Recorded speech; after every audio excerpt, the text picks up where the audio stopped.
hear me on this.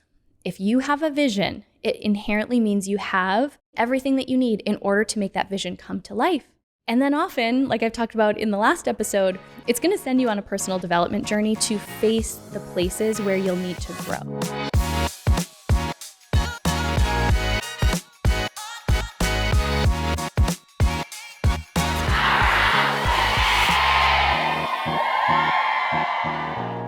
Today, we're going to talk about how can you maintain an abundant mindset, especially in times of financial scarcity.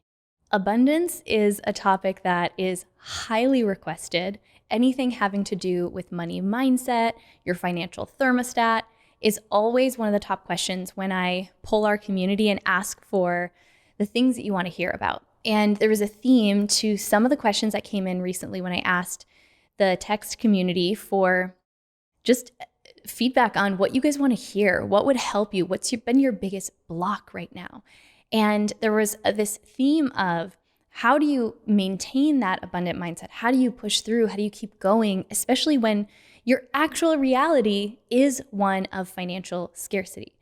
And I shared on a previous episode how that is exactly the year and the reality that I have been in. So I was really excited to tackle this question on today's episode because I've been in this work myself. Now, a few weeks ago when I shared that episode, if you didn't hear it, you can go back. I forget what it's titled, but something with abundance in the title. It was in this season where, because of circumstances this year, I knew that a few of our launches hadn't gone as we had expected. I knew that we were off track from where our financial goals were. And when I sat down and actually looked at the numbers, I realized that we were down about $100,000 in terms of what we had projected for this year. And it was funny to think back because I was resisting even looking at the numbers to know what the situation was because I knew and I was feeling this sense of scarcity. So I'm going to talk through a couple of the questions that were specifically asked and talk through how I've been supporting myself in this season to, number one, completely shift that. And what's cool is the longer that you work with, this energy and understand how abundance really is an internal feeling that we can generate that then shows up, reflects in our external environment, I've been able to shift it pretty quickly and get back on track with exactly where I wanted the business to be, to have launches that are improving, to not let that mindset sink in and become a death sentence. And I didn't realize that I have really built this skill and ability until I was reading the questions that were submitted today. So thank you so much to everybody who submitted your questions. The first one is from Lauren Silverstein. And she included her business, so we're going to give her a little shout out on the podcast. She said, my business, Rising Kitchens, so it's risingkitchens.com. Such a cool concept, by the way. I was looking at your website earlier. Her business is a year old, and her biggest challenge is believing in the idea and continuing to believe that it's going to take off. And also kind of this concept of not knowing where to invest and if that investment is going to pay off. Do I bootstrap and stay small? What's the right combination here? And the other thing that she shared, which I'm going to circle back to, and I'm so grateful, Lauren, for you sharing this, because I think this gets to the real heart of what happens when we're in these phases that the financial results especially aren't meeting our expectations, and it can start to feel really personal. And so Lauren shared that she feels blocked and she feels like a drain on her family system instead of a proud contributor. And her self-worth has also been affected, which then kind of feeds into this cycle. Number one, that is so honest to share and so normal for, these expectations that we have, especially when it comes to a business, something we're pouring our heart into. And when those expectations aren't met, we can start to internalize it, especially if that's an area of growth. I know it definitely is for me. I will look at external things that are going on and immediately run it through the filter of what am I doing wrong? Why am I not enough? When part of my work has been to disconnect my self-worth and how I feel and how capable I am from the external results so that I can just look at them more from a logical perspective. And then, of course, look at, well, where's my limiting belief contributing to this? But I want to start with the more logical left brain side of this question, which was more around, figuring out where to invest, how to grow the business. And the truth is, for most businesses, mine included, I think there is so much value in the bootstrapping phase. When you're figuring it out and having to test and refine your messaging, your offer, your marketing before you put a lot of money into it. I've seen people, want to spend money too early and then not have that dialed in quite yet, and then the money isn't well spent. So if you're in the bootstrapping phase, and if you're in the first 3 years of your business and, still kind of refining your offer and figuring out how to really pour gasoline on the fire, that's so normal. So when you're in that phase, there's the strategic, but then we'll talk about the mindset. The other thing in terms of really getting grounded, I feel like I am the type of person, I'm not just all, mindset, positive thinking, woo-woo. I believe in that stuff wholeheartedly, but I'm also a very logical person and I want to see the numbers. So the other thing that a lot of businesses haven't done, and I'm not sure if this is true for Lauren or not, is especially early stage businesses haven't taken the time to sit down and actually do the numbers of what your initial goal income is. Let's say you want to hit $20,000 in sales, right? Just start with a number that feels achievable and then break it down to figure out exactly how many customers you would need in order to hit that goal. Then it starts to make it more tangible. Now you have an actual target to work toward. And then from there, depending on, this is going to be completely dependent on what industry you're in, but then you can kind of figure out, well, okay, how many sales calls do I need to do to secure one customer on average? How many people do I need to have on my email list in order to bring in one sale? Then you can start to work with the actual strategy behind how to scale the business. But I want to really highlight, since we're talking about maintaining an abundant mindset, even in times where your exterior results look anything but abundant, I want to talk about the self-worth piece, because there were a couple of things that I highlighted in Lauren's submission that, number one, really, really resonated, that I felt so deeply.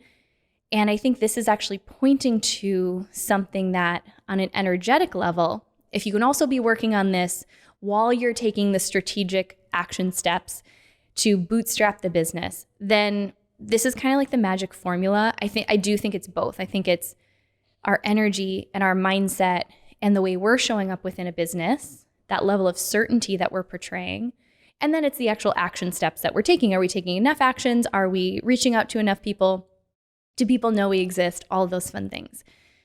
So the energetic part of it is, acknowledging, first of all, that the fact that you're aware that your external results are starting to have an impact on your self-worth and how you view yourself is so powerful. And I really want you to acknowledge yourself for that. The fact that you can acknowledge and become aware of that allows you to do something with it.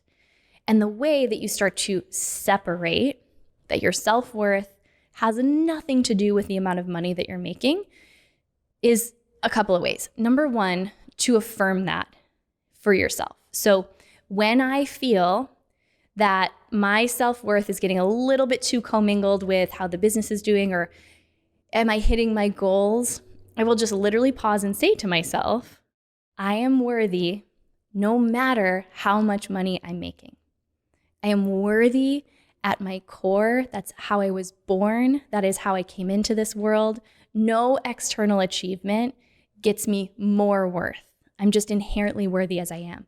And I will say that even if it feels like a lie. I will say that even if it feels like it's not at all how I'm feeling in the moment. And then if it's really rooted in there, I've even done some meditations around like going back to childhood and thinking about, where did I learn that my worth comes from my success? Where did I learn that my worth comes from what I achieve? And if you can think back to the earliest memories of feeling like those things are tied together, and then I'll even sit with, whatever age I remember that being, and I'll imagine myself telling her the truth, that she is worthy. She is lovable. She is valuable at her core. So the more that I've done that and really gone to those deeper roots of where that belief came from, the more I notice that it loosens. And then the more freedom I feel. What can happen is, when we don't address the root fear underneath it, it actually blocks us from getting creative ideas that could help us work our way out of it.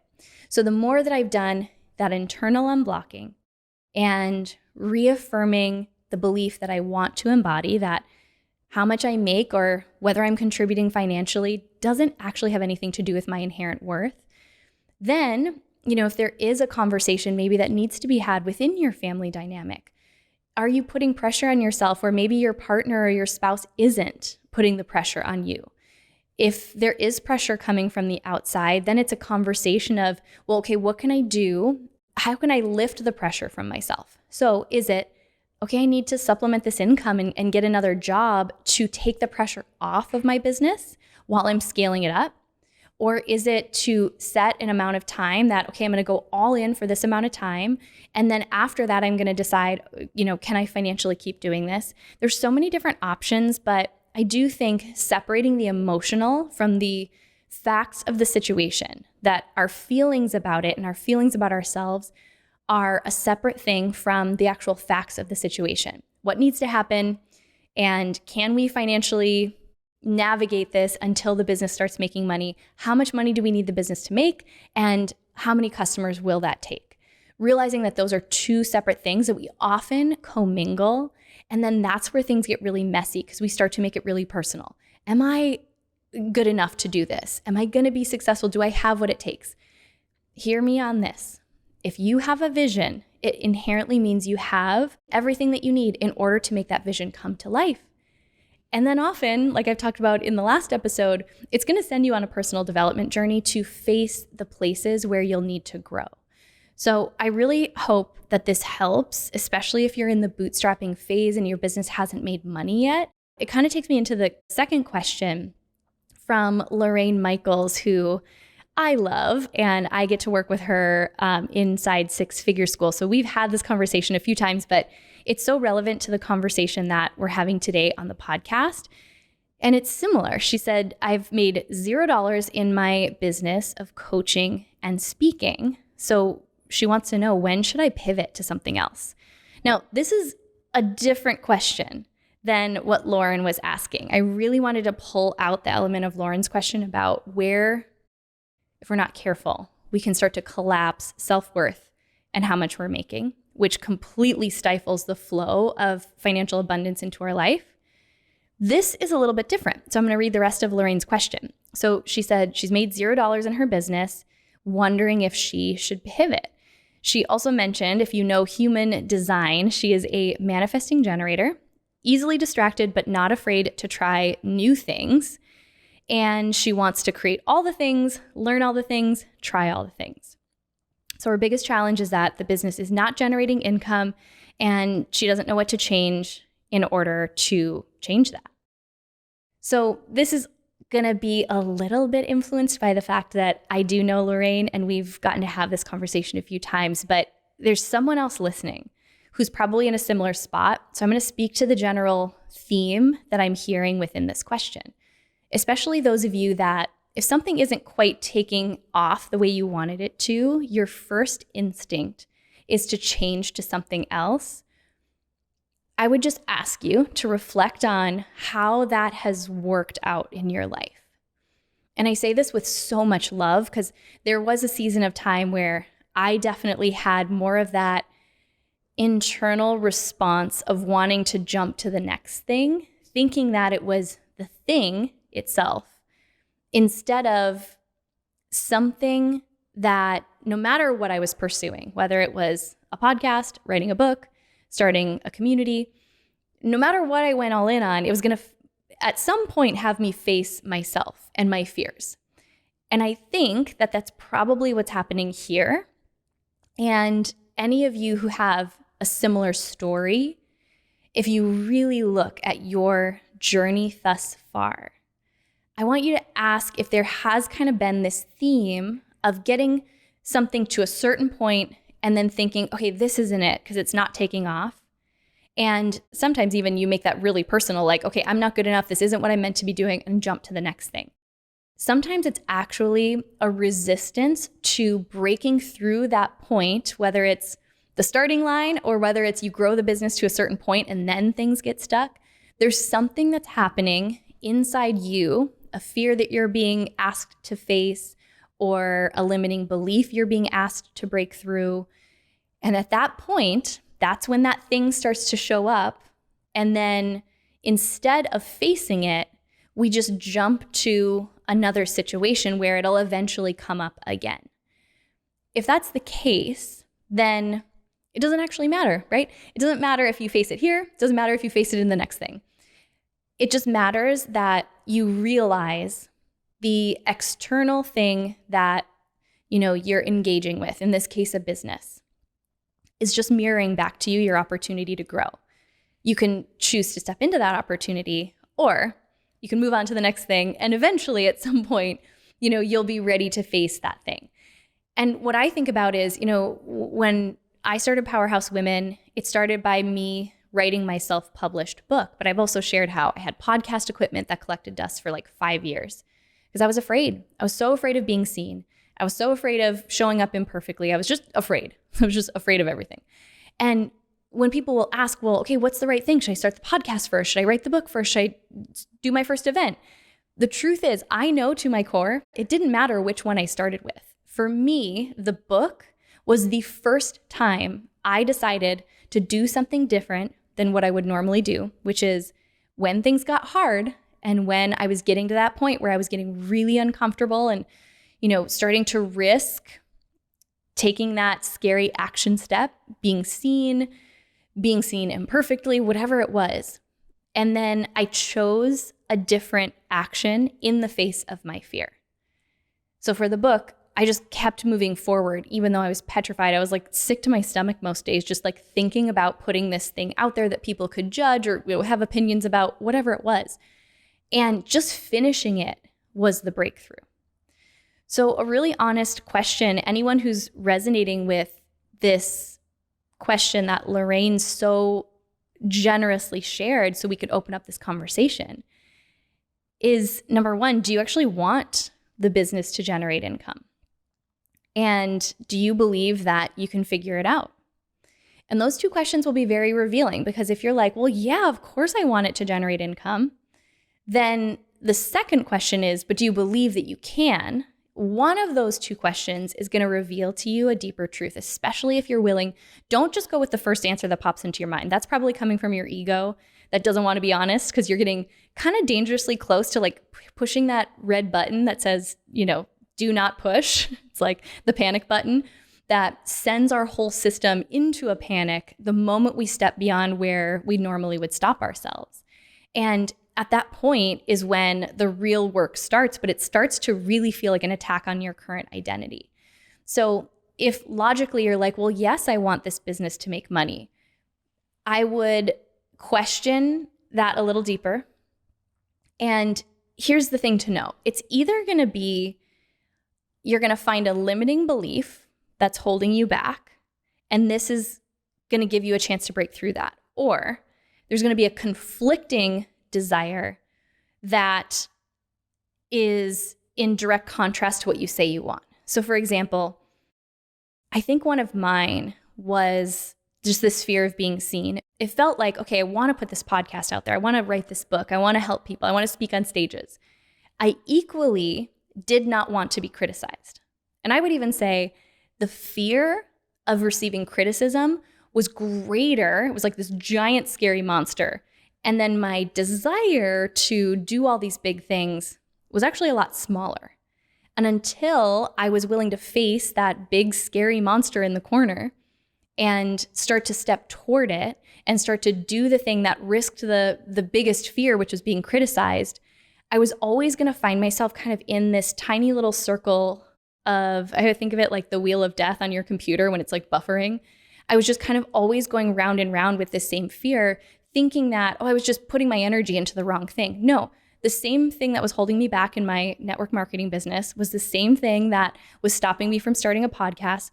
It was the same thing that almost took me out of the game in writing the book. I tried to quit until I was like, wait, I know this feeling.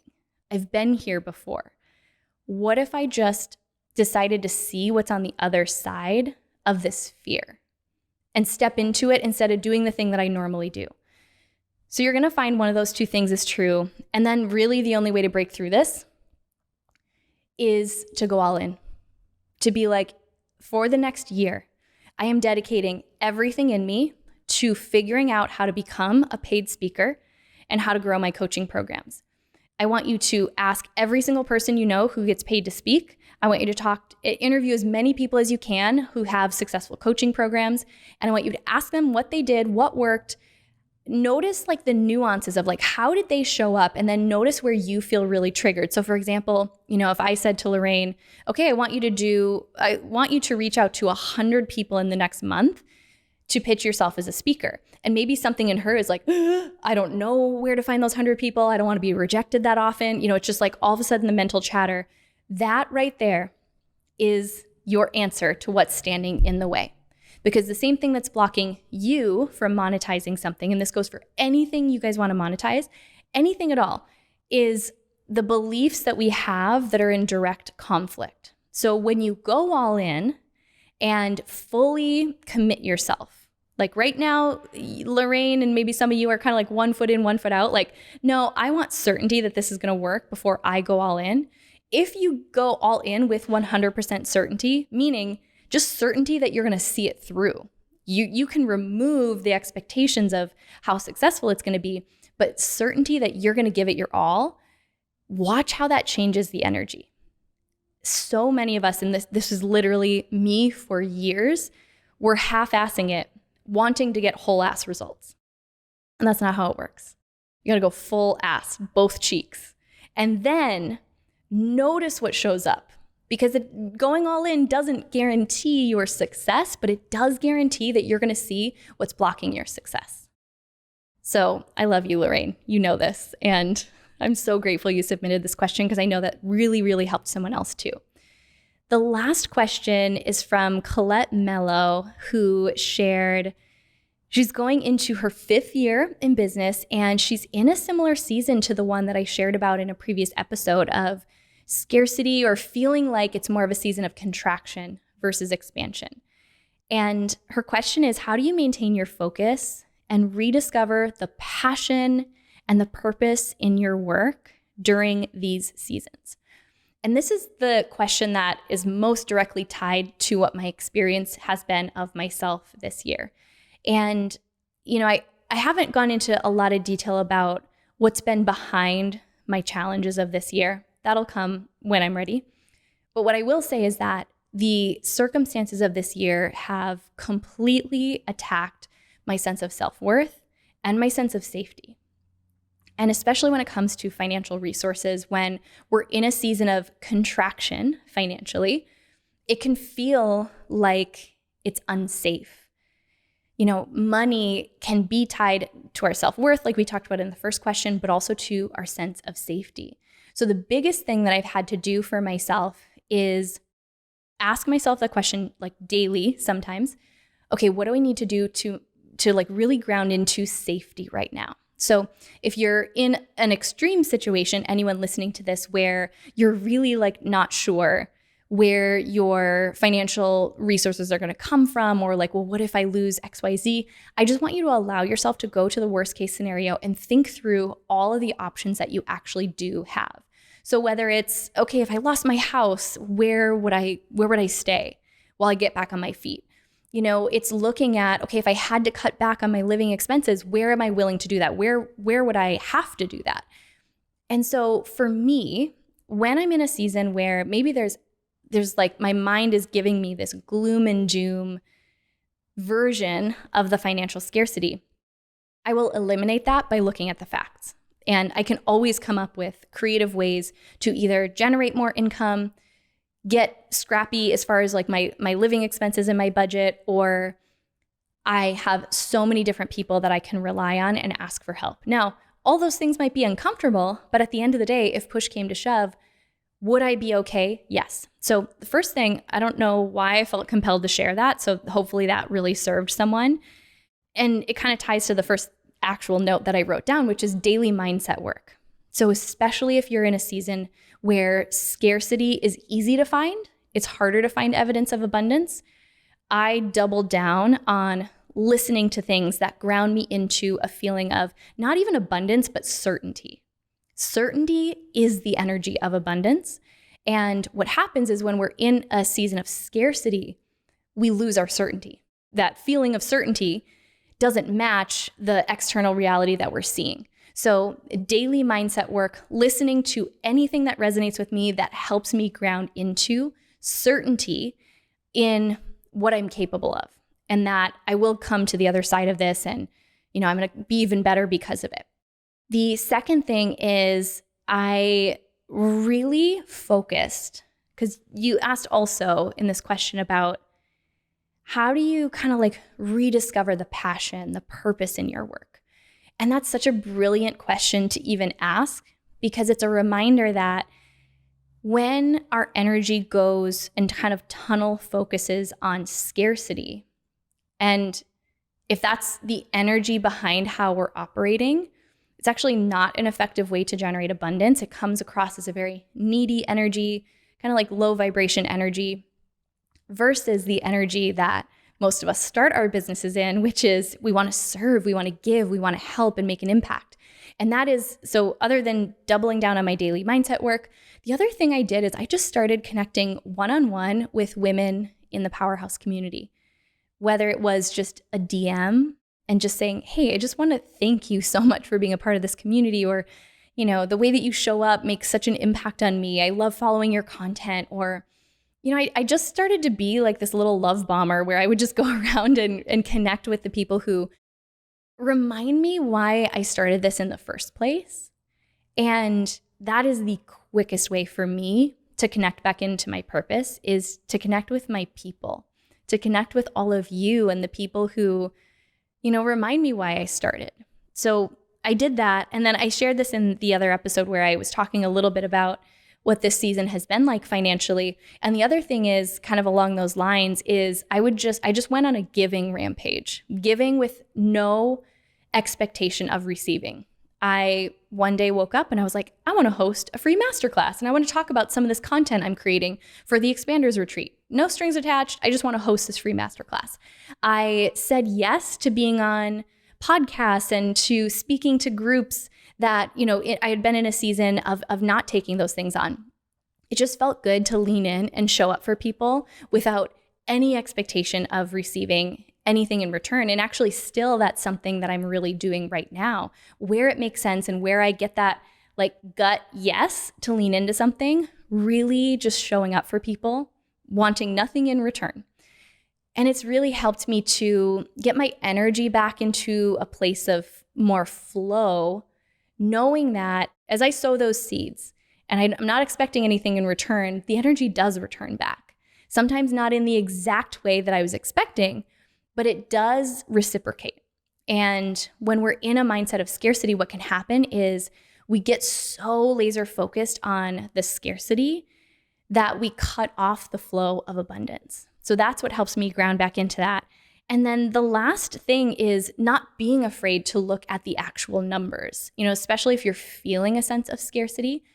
Looking at the numbers might be the last thing that you want to do, but that's actually a fast way to disempower ourselves, because for most of us, and if you're newer to looking at your numbers, ask someone to help you, ask someone to sit with you and go through the numbers with you, because if you know the numbers, you can change them. If you don't know the numbers and you're feeling scarce, then you're not going to feel less scarce by avoiding the numbers. It's actually just perpetuating the problem. So what that looked like for me is, I sat down with my actual financial reports. I work with an amazing outsourced CFO who, we does all the bookkeeping, and I have the actual numbers for the business. And then I sat down and I looked at, okay, what's my runway? What else do I have going on this year? Where could I add something else that feels really aligned and not coming up with another offer from a place of scarcity, but from a place of wanting to contribute? And I just looked at all of my different options. And while yes, we were off target from where we had projected to be, I realized that it wasn't as bad on paper as it felt inside me. Because back to the point about self-worth, what I was doing is I was collapsing the launches that hadn't gone as well with my identity and making it mean that, maybe I wasn't as good or people didn't want to work with me, like this whole sob story. When the truth of the matter is that I know exactly what to do to get the business back in the place that I want it to be. I just was avoiding looking at the actual numbers and coming up with a plan to do so. So just know that if you're on this journey long enough, you're going to have these seasons where you don't feel abundant. Either you've made a big investment and now you're starting to feel a little bit more scarce because you don't see as many dollars in your bank account, or you have a launch that doesn't go as well as you planned, or you're trying to get that business off the ground and it's not monetizing yet. It's a reminder that abundance truly is at its core a feeling, first and foremost. It is an energy. And the more we can keep ourselves centered in that energy, the more the external results will follow, but it doesn't follow immediately. So if you're looking at external results right now that aren't what you want, start by looking internally. Where can you shift your mindset? What podcast can you listen to? Do you need to put this one on repeat and hear my voice over and over and over again, reminding you that the number in your bank account has nothing to do with your worthiness as a human being, and that you have access to the feeling of abundance at any time that you want. Whatever it is that you need to do to ground yourself into that certainty, to know that you can do this, you are worthy regardless of how much you make, and that if you have the vision to create this business and make an impact and an income in the way that you desire, that was given to you for a reason. It does mean that you are destined for that, but it's gonna force you to grow through some things that might feel a little bit uncomfortable right now. So just know that these ups and downs, especially financially, are a part of business. Not a lot of people are sharing them publicly. I think it's healthy to share it publicly because then we can normalize it a little bit. But you get to choose how long you stay in the energy and the mindset of scarcity, because that's a choice. The external results are facts. The rest of it is a feeling. And those two don't have anything to do with one another. So double down on the mindset work. Remind yourself that you can do this. Go all in and be willing to face whatever fears and limiting beliefs show up along the way.